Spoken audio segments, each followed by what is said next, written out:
یہ جس طریقے سے سچویشن افغانستان میں انفولڈ ہو رہی ہے یہ اس کے حساب سے ڈٹرمن ہوگا. ایک تو امریکہ جو ہے آپ کو معلوم ہے کہ جتنے بھی انٹرنیشنل فورمز ہیں وہاں پر امریکہ کا انفلوئنس کتنا زیادہ ہے اور پاکستان کو انٹرنیشنل فورمز پر امریکہ اور اس کے اتحادی ممالک کی بہت زیادہ ضرورت ہے. There is no doubt about that.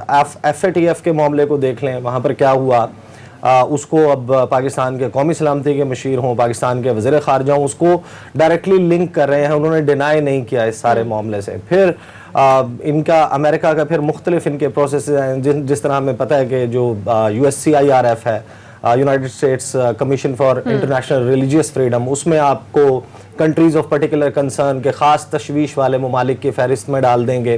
اور بہت سارے فورمز ہیں جہاں پر پاکستان کو امریکہ کی ان کی ضرورت ہوتی ہے, وہ ظاہر ہے. لیکن جو افغانستان کی صورتحال ہے نا ماریہ, میں آپ کو بتاؤں اس کی جو گھمبیرتا ہے, یہ جتنا سنجیدہ مسئلہ ہے, اس کا ادراک ابھی بھی میں ایٹ لیسٹ نہیں سمجھتا. آج یہ معاملہ جس طریقے سے پاکستان کے تمام ٹیلی ویژن سکرینز پر ڈسکس ہو رہا ہے, اس کی وجہ یہ ہے کہ ایک قومی سلامتی کمیٹی کا اجلاس ہو گیا, وہاں پر پاکستان کی سیاسی اور عسکری قیادت موجود تھی, یہ بریفنگ ہو گئی, اس کی وجہ سے اس کو ڈسکس کیا جا رہا ہے. لیکن یہ ٹکنگ ٹائم بوم ہے پاکستان کے لیے. کتنی خراب صورتحال ہو سکتی ہے, پاکستان کو اس وقت کیا صورتحال کا سامنا ہے, آپ اندازہ لگائیں. پاکستان ایک ایسے افغانستان سے اور وہاں پر ایک ایسی حکومت سے ڈیل کر رہا ہے جس کا صدر اشرف غنی یہ کہتا ہے کہ اس وقت جو افغانستان میں سیکیورٹی سچویشن ڈیولپ ہوئی ہوئی ہے, اس میں فزیکلی کوئی اور موجود ہے, دماغ پاکستان کا ہے. وہاں کے جو نیشنل سیکیورٹی ایڈوائزر ہے حمداللہ محب, وہ پاکستان پر الزامات لگاتا ہے. وہاں کے جو فرسٹ وائس پریزیڈنٹ ہیں امراللہ صالح, ان کے آپ بیانات دیکھ لیں. وہ جو ان کے کلچرل افیئرز کے پہلے ترجمان ہوا کرتے تھے مرتضوی, ان کو دیکھ لیں. ایک ایسی پاکستان مخالف قیادت افغانستان میں بیٹھی ہوئی ہے جس نے آج سے 6 ماہ بعد شاید افغانستان میں ہونا بھی نہیں. اچھا عیسیٰ نقوی صاحب, جس طرح آپ یہ کہہ رہے ہیں, جس طرح طالبان آگے بڑھتے جا رہے ہیں, کابل پہ وہ قبضہ کر لیتے ہیں, حکومت اپنی بنا لیتے ہیں, اور یہ جو لوگ ابھی سٹیٹمنٹس دے رہے ہیں یہ اگلے 6 مہینے میں پتہ نہیں کہاں بیٹھے ہوں گے. اچھا, ایک سپوائلرز تو وہ ہیں جو افغانستان کے اندر بیٹھے ہوئے ہیں, ایک وہ ہیں جو اطراف میں ہیں. وہ نہیں چاہتے کہ یہاں پر صورتحال جو ہے وہ مستحکم ہو, وہ سپوائلرز ہیں.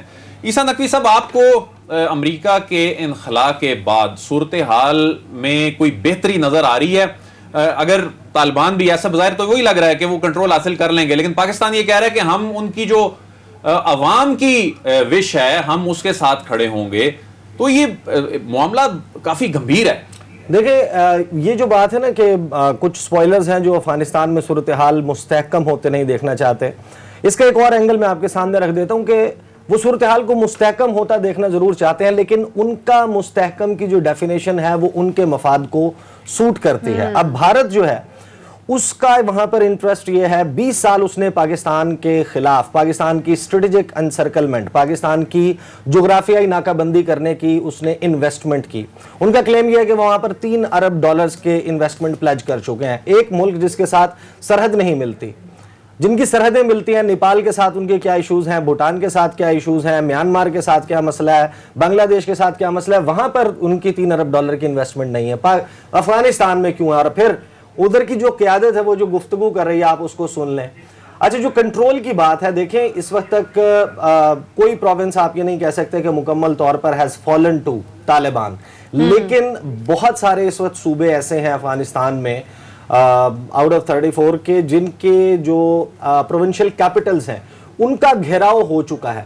اور ٹیوزڈے تک کی جو اطلاعات ہیں اس کے مطابق تقریباً 157 سے 160 اضلاع کا ایفیکٹو کنٹرول طالبان لے چکے ہیں.